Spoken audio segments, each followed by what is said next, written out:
3 or 4 simple things you can do to be more likable in the workplace that very few other people actually do effectively that will probably help you stand out. I'll actually throw 5 in here just because maybe one of them won't work for you, but let's go into it here. I'm John. You might have seen on previous videos that I am not the bubbly, salesy, happy-go-lucky, whatever type of person. I'm more dry, and I'm not a random hot chick who is 25 years old that everyone likes having around because biology, right? So these are things that work for me. If they work for me, they're probably gonna work for you because I have no technical advantage on this to begin with.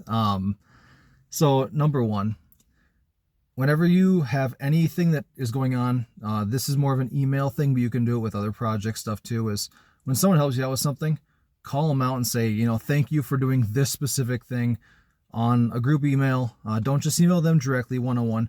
Make sure it's a group email because that makes a huge amount of difference. People like being recognized and they don't get recognized a lot. People will think, oh, it's your job to do that thing. It's like, yeah, it's your job to do it, but you could have dragged it out for 2 weeks and put me behind by not doing it. And people will do that. If you aren't giving people credit over time, they're going to say, oh, this person wants something again. I get nothing out of it. I'm going to backlog or shelf that task on them. So acknowledge them right away with a group. Just say thank you when things are getting done for you, in an effective manner. And they will learn to like you. That will help you become more likable in your group in the workplace. Second thing I suggest you do is whenever someone comes to you with a complaint, listen, keep your trap shut unless you have a question about the complaints, you don't understand it, and just listen to everything they have to say. And then if they don't ask you for specific help, say, how could I help you with this, say tomorrow or next week, whatever it might be. And no one usually offers help in the workplace because they're busy, they have their own objectives. Offering somebody else help puts you behind on your things in a lot of cases. But if you offer them help, one, they probably don't know how you could help them. So you're probably not going to get taken up on the offer anyway. Even if you did, it'd be good for you. But they will feel better just having you offer that to them. So just follow up the question with how could I help you if they don't ask for specific help, and see what they say. If they ask for help, then help them, obviously. If they don't, you're still going to get credit for that one. Third thing I would suggest you do is you don't need to do something like extravagant, and this is also obviously cultural specific because not everyone does Christmas, but if you're in like an American workplace, most people are going to have some sort of Christmas thing. It's a federal holiday. Get someone a gift. You can be like, hey, it's a holiday gift if it's, a non-Christian group, or it's a Christmas gift. It could be something as small as picking up one of those little 3 packs of the Ferrero Rocher, whatever they're called, chocolates, and giving one to each of your team members, whatever it is.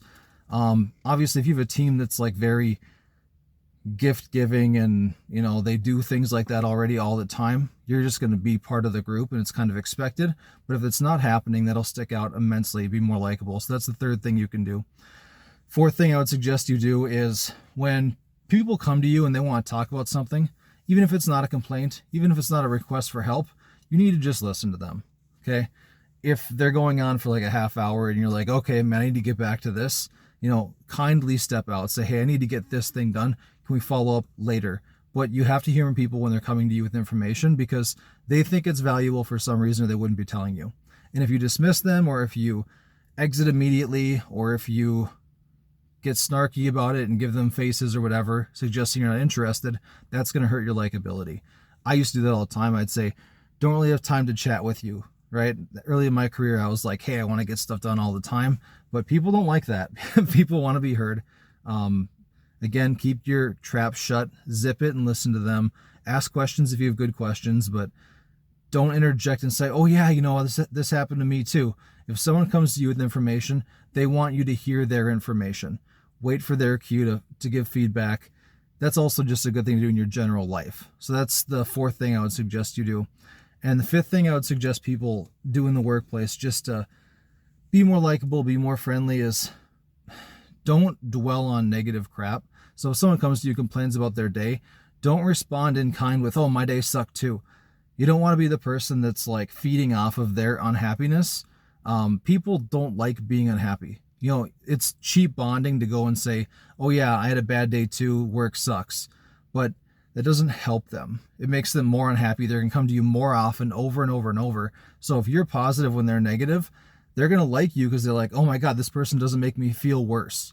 So be that person that isn't always responding to the negative. I'm guilty of that. I am inclined to, if I've had a bad day, feed into the whole spiral. And I've done that before, and it's not great. And I try not to, but, it's things that you need to work on. If being likable was easy, it wouldn't be something I have to make a video about. It wouldn't be something that people... you'll find probably dozens. I guess I don't look at self-help stuff much online, but you'll probably find dozens of videos if you look into it of like how to be more likable, how to be more social. Especially introverts kind of have this problem. It's an ongoing thing, so you got to work on it. I'll stop rambling here because I'm kind of done with this video, but like, share if you want to, and hope to see you in other videos. Thanks.